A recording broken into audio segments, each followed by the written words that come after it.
গতকাল ইসলামী ব্যাংকের চেয়ারম্যান খুরশিদ আলমের নিয়োগের প্রতিবাদে রাজধানীর মতিঝিলে ইসলামী ব্যাংক টাওয়ারের সামনে অনুষ্ঠিত গ্রাহক ও শেয়ার হোল্ডারদের মানববন্ধন কর্মসূচিতে উত্তেজনা ও সংঘর্ষের ঘটনা ঘটেছে।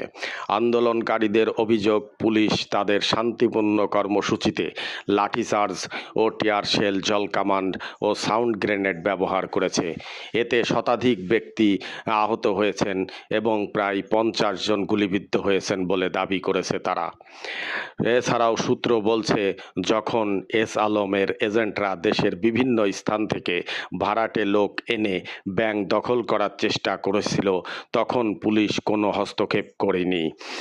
আর যখন ব্যাংকের এজেন্টরা সাধারণ মানুষের আমানত রক্ষা করতে চেয়েছিল, তখন পুলিশ তাদের বিরুদ্ধে অতিরিক্ত শক্তি ব্যবহার করেছে, জলকামান, টিয়ার শেল, রাবার বুলেট এবং লাঠিচার্জের মাধ্যমে। আসলে ইসলামী ব্যাংকটি বাংলাদেশের সুনামধন্য একটি প্রতিষ্ঠান। অনেক বছর এই ব্যাংকটি দেশের 1 নম্বর র্যাঙ্কিং ধরে রেখেছিল। বিগত আওয়ামী সরকারের আমল থেকেই এস আলম গ্রুপের কালো থাবা ব্যাংকটির পরিষদবর্গ থেকে শুরু করে কর্মকর্তা কর্মচারী পর্যন্ত চাকুরি হারাতে বাধ্য করা হয়।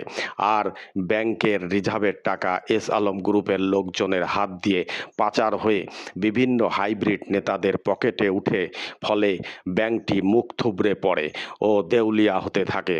শেষ পর্যন্ত ব্যাংকটিকে হরিলুট থেকে আর বাঁচাতে পারেনি। কিন্তু 5ই আগস্ট জাতির মাথা থেকে আমাবস্যার রাত কেটে নতুন সূর্য পূর্ব আকাশে উকি দিল, এক নতুন বাংলাদেশ। কিন্তু ইসলামী ব্যাংকের মাথার উপর থেকে আজও সেই আমাবস্যার রাতটি সরেনি ও শকুনের থাবাগুলোও সরেনি।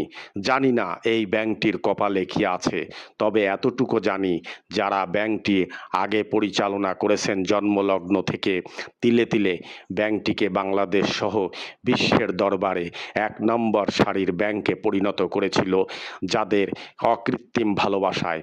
তাই আর কোনো তালবাহানা না করে ব্যাংকটিকে বাঁচান, কারণ ইসলামী ব্যাংক বাংলাদেশের সম্পদ, এটি আমাদের জাতীয় সম্পদ।